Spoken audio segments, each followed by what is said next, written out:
My dear student, आप सभी का स्वागत है इसके सर यूट्यूब चैनल पे।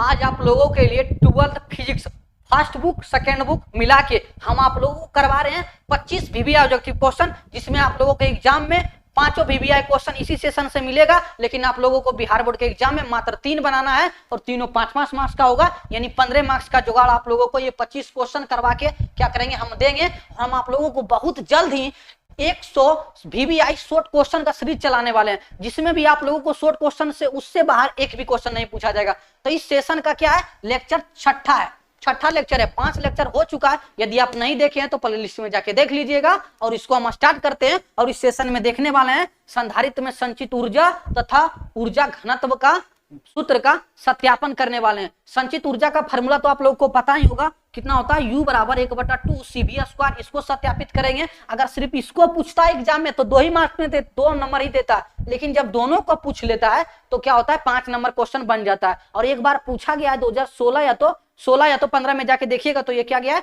पूछा गया है। अब देखिए ऊर्जा घनत्व का फार्मूला U द्वारा सूचित कर लेते हैं और इसका फार्मूला हो जाता है 1/2 एप्सिलॉन नॉट और विद्युत क्षेत्र का क्या हो जाता है, स्क्वायर, विद्युत क्षेत्र का स्क्वायर। तो ये दोनों फार्मूला को प्रूव करने वाले हैं इसी सेशन के अंतर्गत, तो ध्यान से देखिएगा। चलिए इस वीडियो को क्या करते हैं, स्टार्ट करते हैं। ध्यान से देखिए।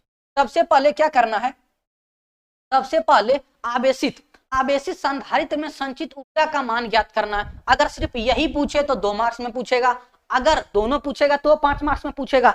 देखिए हम आप लोगों को ये बताए थे कि धारिता किसे कहते हैं। तो धारिता किसे कहते हैं, आवेश को ग्रहण करने की क्षमता को धारिता कहते हैं। आवेश को ग्रहण करने की क्षमता को धारिता कहते हैं। आवेश को ग्रहण करता है, इसका मतलब ऊर्जा को इकट्ठा कर रहा है। आवेश को इकट्ठा कर रहा है तो क्या होगा, ऊर्जा का मान बढ़ रहा है। तो वही जो आवेश इकट्ठा करता है तो वो ऊर्जा के रूप में इकट्ठा होता है। तो ऊर्जा कितना होता है, वो ऊर्जा का फॉर्मूला क्या है, और वो ऊर्जा कितना इकट्ठा होता है, तो ऊर्जा इतना इकट्ठा होता है, इतना इकट्ठा होता है। ये तीनों फार्मूला हम क्या करेंगे, प्रूव करेंगे। 1/2 CV², 1/2 QV, 1/2 Q², 1/2 Q² बटा C। Q² बटा कितना होगा बाबू, C होगा। तो ये फार्मूला को क्या करने वाले हैं बाबू, प्रूव करने वाले हैं। तो ध्यान से देखिएगा, आप लोगों को बस एकदम 2 मार्क्स का क्वेश्चन है तो उतना ही लिखना है, 2 मार्क्स की तरह। देखिए जब भी हम किसी संधारित्र को आवेश का ग्रहण करने की क्षमता को धारिता कहते हैं, लेकिन आवेश इकट्ठा किस में होता था, संधारित्र में। ये मान लीजिए संधारित्र है प्लस आवेश, इस पे क्या है, माइनस आवेश है। तो जैसे मान लीजिए बैटरी से जोड़ते हैं, ये बैटरी से क्या किए हम, जोड़ दिए। ये बैटरी से बाबू क्या किए हैं, जोड़ दिए। ध्यान से देखिएगा, ये प्लस है, ये क्या है, माइनस है। बड़का होता है प्लस, छोटका होता है माइनस।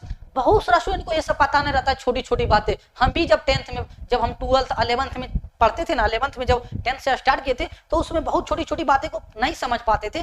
तो क्या होता है, बार बार प्रैक्टिस करने से और सर से पूछने से पता चल जाता है। छोटी छोटी बातों को पूछिए, सर ये क्यों हुआ, इसे क्यों हो गया, इसे क्यों हो गया, तब आप लोगों को क्या होगा, कॉन्सेप्ट क्लियर होगा। तो आप लोगों को रटना नहीं पड़ेगा, डायरेक्ट आप लोग क्या करिएगा, कॉन्सेप्ट समझ के याद रखिएगा।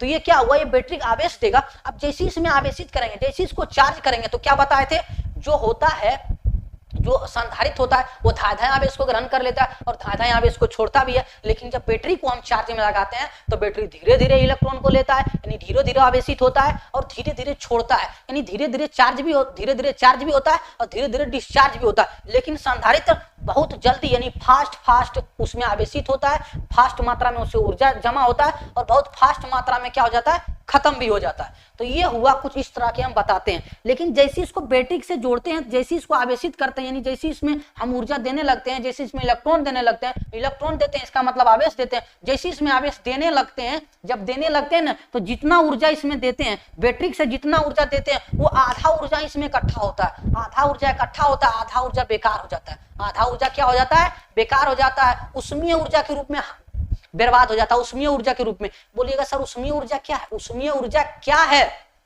क्या है, तो जैसे इसको चार्ज कीजिएगा ना तो हीट के रूप में क्या होगा, बर्बाद होते रहेगा। क्या होगा, हीट के रूप में वातावरण में क्या होगा, खत्म होते जाएगा। उसी को बोलते हैं उष्मीय ऊर्जा। अब देखिए उष्मीय ऊर्जा कहाँ दिखता होगा, जितना आप लोग ऊर्जा देते होंगे आयरन में ऊर्जा देते हैं, आयरन इस्त्री करने वाला, तो उसमें क्या होगा, उष्मीय ऊर्जा में बदलता है और तापमान क्या होता है, छोड़ता है। वो तापमान क्या करता है, छोड़ता है, जिससे आप लोग कपड़ा इस्त्री कर, मतलब कपड़ा को आयरन करते हैं। तो इतना समझ में आ गया। तो जब भी हम संधारित्र को ऊर्जा देते हैं, यानी को आवेशित करते हैं, उसमें ऊर्जा इकट्ठा करने का काम करते हैं, तो उस समय क्या होता है, जब बैटरी द्वारा संधारित्र को आवेशित किया जाता है तो कुल ऊर्जा का आधा भाग, जितना ऊर्जा देंगे तो कुल ऊर्जा का आधा भाग उसमें ऊर्जा के रूप में संचित हो जाता है। संधारित्र में क्या हो गया, संचित हो गया, मतलब इस कंडेंसरवा में क्या हो गया, संचित हो गया। मान लीजिए यहाँ से हम ऊर्जा दिए 20 जूल दे रहे हैं। अब जैसे 20 जूल देंगे तो इसमें क्या होगा, 10 जूल जाके इकट्ठा हो जाएगा, 10 जूल जाके क्या होगा, इकट्ठा होगा, और 10 जूल क्या हो जाएगा, बर्बाद हो जाएगा।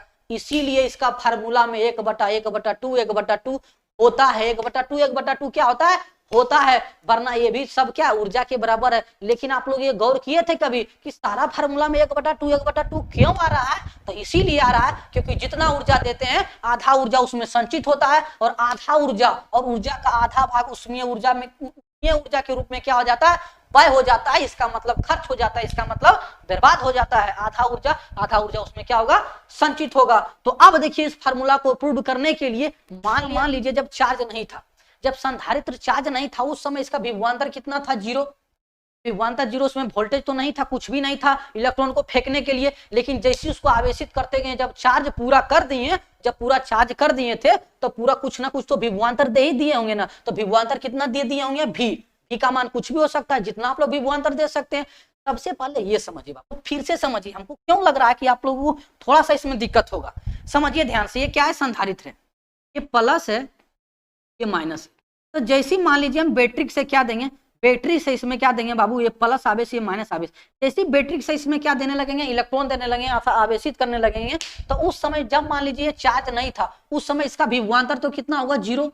जब इस चार्ज नहीं मतलब जब ये आवेशित नहीं था, जब ये आवेशित नहीं था तो उस समय तो एको कटी आवेश कोई नहीं फेंक नहीं पाता। मान लीजिए कंडेंसर जब डिस्चार्ज होता है तो पंखा नहीं घूमने लगता है, तो उस समय क्या होता है, जो कंडेंसर था उस समय इलेक्ट्रॉन को नहीं धकेलता है। विभवांतर तो काम धकेलने के ना है, तो नहीं धकेलता है। तो उस समय मान लीजिए विभवांतर था 0, लेकिन जब जैसे इसको चार्ज कर दिए तो इसका विभवांतर कितना हो गया होगा, भी का मतलब कितना हो गया, जितना विभवांतर दिए होंगे, 5 दिए होंगे, 10 दिए होंगे, 15 दिए होंगे, जितना दिए होंगे उतना हो गया होगा। तो हम क्या निकालेंगे, औसत क्यों निकालेंगे, हम जितना इसको विभवांतर दिए होंगे या तो जितना इसको ऊर्जा दिए होंगे वो आधा इकट्ठा हुआ होगा और आधा तो बर्बाद हो गया होगा। इसीलिए हम क्या निकालते हैं, औसत निकालते हैं। तो ऊर्जा का क्या निकालेंगे, औसत विभवांतर।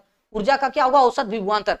देखिए विभवांतर आधा होगा तो ऊर्जा भी आधा होगा, तो इसीलिए हम क्या निकालें, औसत विभवांतर गुना क्या हो गया, आवेश। औसत विभवांतर गुना आवेश। बोलिएगा सर ये ऊर्जा बराबर ये फार्मूला होता है विभवांतर गुना आवेश। तो देखिए कहां से आया फार्मूला, V बराबर आप नहीं पढ़े W/Q, V बराबर W/ क्या पढ़े, Q।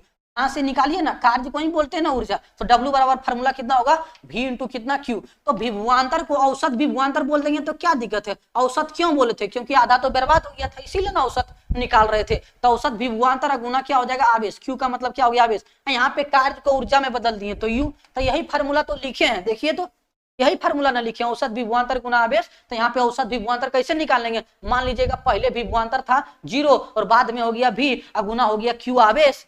Q कितना हो गया, आवेश। तो इसको ऊर्जा को U द्वारा सूचित कर लिए। तो आप ही बताइए, यहाँ 0 + V बटा कितना हो गया, 0 + V हो जाएगा। तो V बटा कितना हो गया, 2, और ये Q को लिख दिए, वो क्या किए, लिख दिए। तो एक फार्मूला तो हमारा प्रूव्ड हो गया, एक फार्मूला प्रूव्ड हो गया। आप लोगों को दिक्कत हो रहा है, एक फार्मूला प्रूव्ड हो गया। देखिए पहला फार्मूला क्या आया है, U बराबर 1/2 V Q इंटू V। तो अब बात कीजिए धारिता और फार्मूला क्या पढ़ाए थे, धारिता का जो आवेश होता है वो विभवांतर के समानुपाती हटाते थे, नेकांत आता था C। तो यहाँ से Q का जो मान आया C इंटू V आया, C इंटू V। तो एक बार क्या कीजिए, इस Q का मान रखिए। जैसे Q का मान रखिएगा तो एक फार्मूला और बन जाएगा। यहाँ से Q का मान देखिए रखते हैं, दूसरा फार्मूला बनाने के लिए U बराबर, ये क्या था, U बराबर। तो U बराबर कितना होगा, 1/2, और यहाँ पे इसके जगह पे मान रख रहे हैं कितना, C इंटू V, और एक तो V पहले से था। तो ये फार्मूला बन गया 1/2 CV², 1/2 CV²। आप लोगों को एकदम जस्ट यहीं पे लिखना है, क्या लिखना है, जस्ट यहीं पे, यहाँ पे हुआ था ना, इसके जस्ट नीचे हम लिखिएगा, ठीक ना। देखिए हम तीनों फार्मूला यहीं पे लिख दिए, तो आप लोग एक लाइन करके लिख लीजिएगा एग्जाम में, ठीक ना। ये फार्मूला देखिए यूज हुआ, ये भी यहाँ पे आप लोग को लिख दिया कि Q बराबर CV होता है। तो अब देखिए, तो दूसरा तो बन गया, अब तीसरा बनाएंगे तो क्या करेंगे, V का मान रखेंगे। इस बार किसका मान रखेंगे, V का मान। तो V का मान बाबू यहाँ से निकालिए, तो V का बराबर कितना हो जाएगा, Q/C। Q बटा कितना होगा, C, Q/C। कोई दिक्कत हो रहा है, Q/C। तो V के जगह पे क्या रखेंगे, Q/C। तो U बराबर कितना होगा, 1/2, और Q के जगह पे Q लिख दीजिए, और V के जगह पे क्या लिखते हैं, Q/C। Q बटा क्या लिखते हैं, C, Q/C। तो फार्मूला क्या आ गया, 1/2 Q² बटा कितना गया, C। तो तीनों फार्मूला प्रूव हो गया, तीनों फार्मूला क्या हो गया बाबू, प्रूव्ड हो गया तो आप लोगों को टेंशन नहीं लेना है। ये तीनों फार्मूला हम आप लोगों को क्या कर दिए हैं, प्रूव्ड कर दिए हैं। ये तीनों फार्मूला देखिए आप लोगों को यहाँ नीचुआ में क्या होगा लिखल मिलेगा, एक एक लाइन होगा, आप लोग खुद ही लिख लीजिएगा यहाँ पे नीचुआ में थोड़ा सा, ठीक ना, एक एक स्लाइड में हट जाए, इसीलिए इस तरह किए थे। तो ये तो आप लोगों को प्रूव कर लिए, ऊर्जा संचित ऊर्जा को प्रूव कर लिए, लेकिन अभी ऊर्जा घनत्व तो बाकी है ना, ऊर्जा घनत्व क्या है, बाकी है। तो ऊर्जा घनत्व बाकी है, तो उसको देखिए अब हम प्रूव करते हैं, क्योंकि सिर्फ वो पूछेगा तो 2 ये नंबर देगा और सिर्फ ये भी पूछेगा तो 2 ये नंबर देगा। तो हम इसको लगले में क्या कीजिएगा, प्रूव कीजिएगा। हम तो क्वेश्चन बना दिए ना, क्योंकि आप लोगों के एग्जाम में पूछेगा तो दोनों एक बार पूछेगा 5 मार्क्स में, तो दोनों यहाँ पे क्या लिखिएगा, संधारित्र की ऊर्जा घनत्व देके डैश दे दीजिएगा, ऊर्जा घनत्व देके क्या कीजिएगा, डैश देके इसके बाद इसको प्रूव कर दीजिएगा। तो ऊर्जा घनत्व को प्रूव करने के लिए तो सबसे पहले समझिए घनत्व क्या होता है। घनत्व बराबर होता है द्रव्यमान बटा आयतन। द्रव्यमान बटा क्या होता है, आयतन। तो मान लीजिए ये कुछ एरिया है, एक छोटकू सा एरिया है, छोटकू सा एरिया है। मान लीजिए इसमें देखिए बूंदा, देखिए ध्यान से देखिएगा, इसमें मान लीजिए गोलका गोलका, ये गोलका थोड़ा सा ध्यान से देखिए घनत्व को समझने के लिए। 1 गोलका, 2 गोलका, 3 गोलका, 4 गोलका, 5 गोलका, 6 गोलका, 7 गोलका, 8 गोलका, 8 गोलका, 9 गोलका, 10 गो गोलका दिए, और उसी में हम दे रहे हैं, ये इसमें भी क्या दे रहे हैं, 10 गोलका सेम दे रहे हैं, 1 2 3 4 5 6 7 8 9 10। तो आप बताइए कंडीशन नंबर 1 और कंडीशन नंबर 2 दोनों में किसका घनत्व ज्यादा होगा, किसका घनत्व ज्यादा होगा, क्योंकि घनत्व बराबर फार्मूला होता है द्रव्यमान बटा द्रव्यमान। द्रव्यमान बटा कितना होता है, द्रव्यमान बटा होता है बाबू आयतन। द्रव्यमान बटा कितना होता है, आयतन। द्रव्यमान बटा कितना होता है, आयतन। द्रव्यमान बटा कितना होता है, आयतन। तो आप देखिए आयतन किसका कम है, आयतन किसका कम है, द्रव्यमान तो दोनों सेम हो गया, क्योंकि 10 गोलकाय क्रोम 10 गोलकाय क्रोम, द्रव्यमान तो हो गया सेम, तो द्रव्यमान को जाइए भूल। और आयतन बताइए किसका कम है, जिसका आयतन कम होगा, क्योंकि व्युत्क्रमण अनुपाती है, तो जिसका आयतन कम होगा, जिसका आयतन कम होगा उसका घनत्व क्या होगा, ज्यादा होगा, उसका घनत्व होगा ज्यादा। आयतन कम है, इसका आयतन कम है, इसका मतलब इसका घनत्व क्या होगा, ज्यादा होगा। आप ही सोचिए ना, इतना बड़ा जगह हवा है, अगर हम 10 गोली रखें, इतने छोटा जगह हवा में एकदम घनत्व एकदम इसका कितना है, बहुत ज्यादा, एकदम सटल है। आप लोग एग्जाम्पल के तौर पर याद कीजिएगा, गर्मी और ठंडी के दिनों में किस समय घनत्व ज्यादा होता है, किस समय घनत्व ज्यादा होता है, ठंडी के दिनों में एकदम सट के बैठते हैं, एक ही रूम में बैठ लेते हैं, बहुत सारा आओ ना सट के क्या करते हैं, बैठ लेते हैं। लेकिन गर्मी के दिन में फर्क बैठते हैं। अगर मान लीजिए बस से आप लोग पढ़ने आते जाते होंगे, तो एक बस के सीट पे मान लीजिए 4 गो बैठना होता है, तो आप लोग गर्मी में बोलिएगा हम 2 गो बैठेंगे, लेकिन ठंडी में 4 के जगह पे बोलिएगा 5 गो भी आ जाओ, 6 भी आ जाओ, सट के बैठ जाओ। तो वो क्या होता है, घनत्व। ठंडी में घनत्व ज्यादा, गर्मी में घनत्व कम। ये आप लोगों को समझ में आ गया होगा, तो ये घनत्व होता है, ठीक ना। तो उसी प्रकार क्या होगा, जब हम क्या करेंगे, ये मान लीजिए क्या है, संधारित्र है, ये प्लस आवेश होगा, इस पे क्या होगा, माइनस आवेश होगा। तो आप बताइए जैसे हम इसको आवेशित करेंगे तो क्या होगा, आवेश के रूप में क्या जाएगा, इलेक्ट्रॉन जाएगा। तो जितना ज्यादा इलेक्ट्रॉन देंगे, जितना ज्यादा इसमें इलेक्ट्रॉन देंगे, मान लीजिएगा संधारित्र इतना, जितना ज्यादा इलेक्ट्रॉन देंगे उसका ऊर्जा घनत्व उतना ही ज्यादा होगा, ऊर्जा का घनत्व ज्यादा होगा। यानी ऊर्जा का घनत्व क्यों ज्यादा होगा, क्योंकि इलेक्ट्रॉन गया तो ऊर्जा बढ़ गया, तो ऊर्जा का घनत्व क्या होगा, ज्यादा होगा। जितना ज्यादा इलेक्ट्रॉन जाएगा उतना ज्यादा ऊर्जा घनत्व क्या होगा, ज्यादा होगा। संधारित्र इतने बड़ा है, संधारित्र एकदम छोटे सा है, उसमें आवेशित करते जा रहे हैं, इलेक्ट्रॉन बढ़ाते जा रहे हैं, इसका मतलब ऊर्जा घनत्व बढ़ते जा रहा है। ऊर्जा घनत्व क्या हो रहा है, बढ़ते जा रहा है। आप लोगों को समझ में आ गया होगा। ऊर्जा घनत्व को प्रूव करने के लिए आप लोगों को क्या क्या करना पड़ेगा, तो ध्यान से देखिए क्या क्या करना पड़ेगा। ऊर्जा घनत्व का फार्मूला बाबू ये होता है, U बराबर 1/2 epsilon not I square, epsilon not, और एक क्या होता है E स्क्वायर। E क्या है, विद्युत क्षेत्र। E क्या है, विद्युत क्षेत्र। समझ में आ गया। मान लीजिए समांतर पट्टिका क्या है, संधारित्र। ये समांतर पट्टिका क्या है, संधारित्र है। इसका हम प्रूव करके आप लोगों को बता दिए थे। इसका धारिता कितना होता है, A एप्सिलॉन नॉट बटा कितना होता है, D। और D क्या होता है, इन दोनों प्लेटों के बीच की दूरी। दोनों प्लेटों के बीच की क्या होता है बाबू, दूरी। तो सबसे पहले उसी का यूज होगा, समांतर पट्टिका संधारित्र की धारिता, क्योंकि हम इसी में ना इलेक्ट्रॉन आवेशित करेंगे, इसीलिए इसका धारिता का यूज करेंगे। जब इसका धारिता का यूज करेंगे तो C बराबर होगा A एप्सिलॉन नॉट बटा D। और एक और यूज होगा विद्युत क्षेत्र का फार्मूला। विद्युत क्षेत्र बराबर फार्मूला कितना होता है, E बराबर V बटा कितना होता है, D। ये होता है विद्युत क्षेत्र और विभवांतर में संबंध। यहाँ पे होता है माइनस, लेकिन माइनस क्यों करेंगे, माइनस इस बात को बताता है कि जहां पे विद्युत क्षेत्र का मान ज्यादा होगा वहां पे विभवांतर का मान कम होगा, ये बात बताता है माइनस। लेकिन हम माइनस यहाँ पे नहीं लिए, तो आप लोग टेंशन मत लीजिएगा, सर आप माइनस भूल गए, आप नहीं जानते, आप माइनस तो भूल गए। तो देखिए माइनस का मतलब बता दिए, जहां पे विद्युत क्षेत्र ज्यादा होगा वहां पे विभवांतर कम होगा। तो आप लोग टेंशन नहीं लीजिए, यहाँ पे माइनस नहीं दिए। ये दोनों फार्मूला का यूज होने वाला है, ये दोनों फार्मूला यूज कीजिएगा, एकदम धाई से आ जाएगा आंसर, धाई से आंसर आ जाएगा। हम ऊर्जा घनत्व निकाल रहे हैं तो ऊर्जा के फार्मूला से नहीं निकालेंगे, तो आप लोगों को क्या लिखना पड़ेगा, संधारित्र के प्लेटों के बीच संचित ऊर्जा।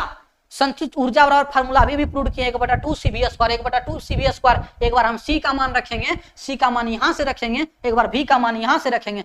V का मान देखिए यहाँ से निकाल लेते हैं, देखिए V का मान यहाँ से निकालेंगे कितना होगा, V बराबर कितना हो जाएगा E इंटू कितना हो जाएगा D। ये D क्या है, दूरी, ये भी D दूरी, और यहाँ भी D आप लोग को दूरी दिख रहा होगा, तो ये भी D क्या है बाबू, दूरी। यहाँ पे भी दूरी क्या लिए, D ही लिए, तो आप लोग टेंशन नहीं लीजिएगा, क्योंकि यहाँ दूरी D लिए थे ना, तो यहाँ पे दूरी D लिए ताकि कैलकुलेशन में आप लोगों को दिक्कत ना हो। तो यहाँ से V का मान निकालें, कितना आ गया E इंटू D, और यहाँ से C का मान इतना है, तो बस इसमें रखेंगे, इसका बाद प्रूव हो जाएगा, इसमें रखेंगे प्रूव हो जाएगा। तो देखिए ध्यान से रखते हैं, ध्यान से देखिए फार्मूला कितना आया था, U बराबर कितना है 1/2 CV स्क्वायर 1/2 CV स्क्वायर। तो आप बताइए 1/2 और C का मान कितना होता है, C का मान कितना होता है, C का मान कितना होता है A एप्सिलॉन नॉट बटा D, A एप्सिलॉन नॉट बटा कितना होता है D।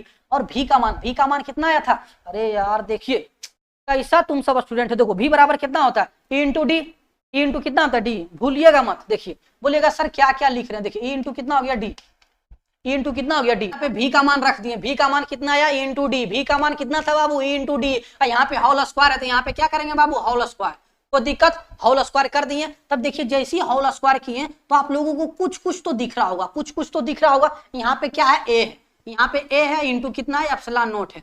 आप बताइए यहीं पे काट दें आप लोग, एक लाइन छोटा कीजिएगा, देखिए ये D है ना, एगो D, यहाँ पे एगो D है, यहाँ पे 2 D है, तो एगो D क्या होगा खत्म हो जाएगा, एक लाइन बढ़ा देते हैं। नहीं तो आप लोग बोलिएगा सर कहाँ कैसे कैसे कर दिए, एक लाइन क्या कर देते हैं बढ़ा देते हैं, एक लाइन बाबू आप लोगों के लिए बढ़ा रहे हैं, कितना हो गया D, और नीचे में क्या करेंगे E स्क्वायर हो जाएगा इंटू कितना हो जाएगा D स्क्वायर। तो अब एगो D काट देते हैं, एगो D काट देते हैं, कोई दिक्कत, एगो D काट दिए, कोई दिक्कत नहीं होना चाहिए। अब देखिए जैसे ही एगो D काट दिए तो अब बताइए थोड़ा सा आगे ऊर्जा बराबर यहाँ लिखते हैं, देखिए 1/2 यहाँ पे एप्सिलॉन नॉट और E जो स्क्वायर है ना इसको यहाँ पे सटा के लिख, कोई दिक्कत।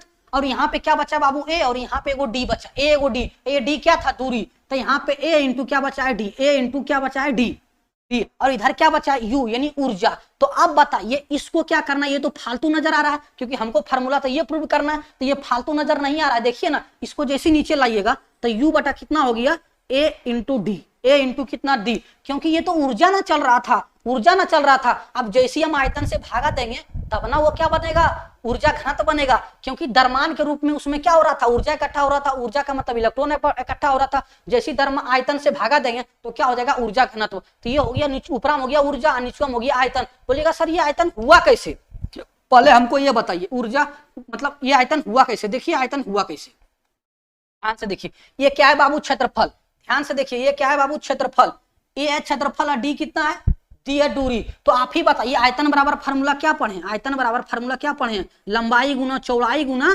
ऊंचाई, ऊंचाई। तो बताइए लंबाई गुना चौड़ाई क्या हो जाता है क्षेत्रफल, तो क्षेत्रफल एक ठो और दूरिया लिखा हुआ है, एक और दूरिया, दूरिया ऊंचाई के रूप में लीजिए, दूरी लीजिए, ऊंचाई लीजिए या तो गहराई लीजिए, बात तो बराबर है, सिर्फ 3 गो होना चाहिए। क्षेत्रफल इंटू आयतन बराबर क्षेत्रफल इंटू क्या होता है दूरी, भी एक फार्मूला होता है आयतन निकालने के लिए। तो ये निचुअम हो गया आयतन यानी ऊर्जा बता आयतन, इसी को तो बोलते हैं ऊर्जा घनत्व, इसी को क्या बोलते हैं बाबू ऊर्जा घनत्व, ऊर्जा घनत्व। और ऊर्जा घनत्व को भी सूचित करते हैं U से, तो आप लोग टेंशन नहीं लीजिए, इसका फार्मूला प्रूव हो गया 1/2 epsilon not E square, epsilon not E square. कुछ नहीं किए थे, घनत्व बराबर ये सब आप लोगों को याद करने के लिए बताएं, घनत्व बराबर होता है द्रव्यमान बटा आयतन, ये हम फार्मूला प्रूव किए हैं। फार्मूला प्रूव करने के लिए आप लोगों को इसमें क्या करना पड़ता था, कुछ नहीं करना पड़ता था, बस तो करना ये पड़ता था कि समांतर पट्टी का संधारित्र का क्या करना है, आप लोगों को धारिता का मान याद रखना है, और विद्युत क्षेत्र में जो E बराबर V बटा D होता है यहाँ से V का मान निकालना है, और हमको ऊर्जा घनत्व निकालना है, इसीलिए ऊर्जा का फार्मूला का यूज करेंगे। और ऊर्जा बराबर फार्मूला होता है 1/2 CV स्क्वायर,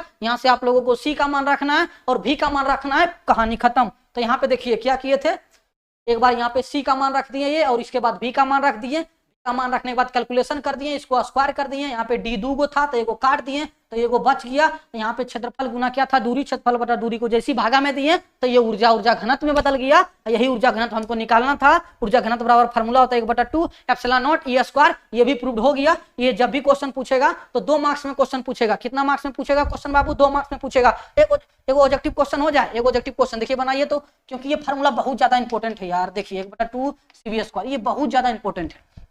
मान लीजिए धारिता दिया हुआ है कितना 5 माइक्रोफेराड, 5 माइक्रोफेराड, और विभवांतर दिया हुआ है मान लीजिए 10 वोल्ट, 10 क्या वोल्ट दिया हुआ। तो आप बताइए इस सिचुएशन में ऊर्जा कितना होगा, इस सिचुएशन में क्या होगा ऊर्जा कितना होगा। ये क्वेश्चन फटाक से बन गया तो देखिए बना देते हैं फटाक से। तो ऊर्जा बराबर फार्मूला कितना होता है 1/2 CV square, 1/2 CV square. 1/2 CV square. तो देखिए बहुत सारा स्टूडेंट का क्या होता है कि सर ऊर्जा का तो 3 फार्मूला होता है, एगो फार्मूला ये, एक फार्मूला इतना होता था 1/2 Q इंटू V, एक फार्मूला और होता है 1/2 Q स्क्वायर बटा C। तो कौन फार्मूला लगाएंगे, फिजिक्स में बहुत सारा स्टूडेंट का ये कैलकुलेट क्या होता है, समस्या होता है कि सर फिजिक्स में फार्मूला लगाएं क्या। तो फिजिक्स में फार्मूला वही लगेगा। तो सबसे पहले क्वेश्चन को पढ़िएगा, जो दिया है सबसे पहले लिखिएगा, जो दिया है सबसे पहले लिखिएगा, और जो निकालना है उसको भी बगल में लिखिएगा कि यहाँ पे ऊर्जा निकालना था तो ऊर्जा क्या कर दिए, ऊर्जा निकालना है, और यहाँ पे आवेश और यहाँ पे विभवांतर दिया हुआ। तो ये तीनों फार्मूला में देखिए किसमें आ रहा है, सॉरी संधारित्र। तो संधारित्र यहाँ पे देखिए धारिता दिया हुआ है, विभवांतर दिया हुआ है, दोनों में ये दोनों दिया हुआ, यही दोनों का यूज करके इस फार्मूला का उपयोग करेंगे। ये फार्मूला का यूज कब करेंगे, जब हमको आवेश और विभवांतर देगा, और इस फार्मूला का कब यूज करेंगे, जब हमको आवेश और धारिता का मान देगा। तो यहाँ पे दिया हुआ है धारिता और वोल्टेज का मान, तो हम ये फार्मूला का यूज करेंगे और इसका मान निकालेंगे। तो कितना होगा 1/2, और सी का मान कितना है बाबू 5 माइक्रोफेराड। माइक्रो का मतलब होता है 10⁻⁻6, 10 कितना होता है -6, और वोल्टेज का मान कितना दिया हुआ है बाबू 10 वोल्ट। अब V स्क्वायर है, क्या करेंगे V का स्क्वायर कर देंगे, कोई दिक्कत। तो आप बताइए 1 कितना हो गया 2, और गुना कितना हो गया 5, यहाँ पे -6 और यहाँ पे +2 है, तो क्या होगा घट जाएगा, कितना हो जाएगा बाबू 10⁻⁻4, 10⁻⁻4। तो यहाँ पे कितना हो गया 5/2, 5/2 गुना 10 कितना हो जाएगा -4, भागा दीजिएगा 5/2 को क्या बोलते हैं अढ़ाई, यानी 2.5 गुना 10 कितना होगा 4 आएगा। ये ऊर्जा है तो क्या इसका मात्रक लिखिएगा जूल, ऊर्जा है तो इसका मात्रक क्या लिखिएगा जूल। फिजिक्स में मात्रक लिखना कभी मत भूलिएगा, मात्रक लिखिएगा, हो सकता है आपका एग्जामिनर दिमाग उसका खराब हुआ 1 नंबर काट लेगा, क्योंकि मात्रक पे ही सब कुछ क्या है खेला है फिजिक्स में। तो आप लोगों के लिए क्वेश्चन भी बता दिए, हो सकता है तो ये क्वेश्चन का आप लोग आंसर कमेंट बॉक्स में दे सकते हैं। यदि मान लीजिए आवेश का मान, यदि सॉरी धारिता का मान 12 क्या है 12 माइक्रोफैराड है, और मान लीजिए वोल्टेज का मान, यदि वोल्टेज का मान मान लीजिए 2 वोल्ट है, तो इस सिचुएशन में आप लोगों को बताना है कि ऊर्जा का मान कितना होगा। कमेंट बॉक्स में हर एक स्टूडेंट कीजिएगा, और हम आप लोगों के बहुत जल्द इससे आगे जो इसका आएगा सेशन क्या 8वां सेशन, उसको भी बहुत जल्द लाने वाले हैं। तो मिलते हैं नेक्स्ट वीडियो में, तब तक के लिए जय हिंद।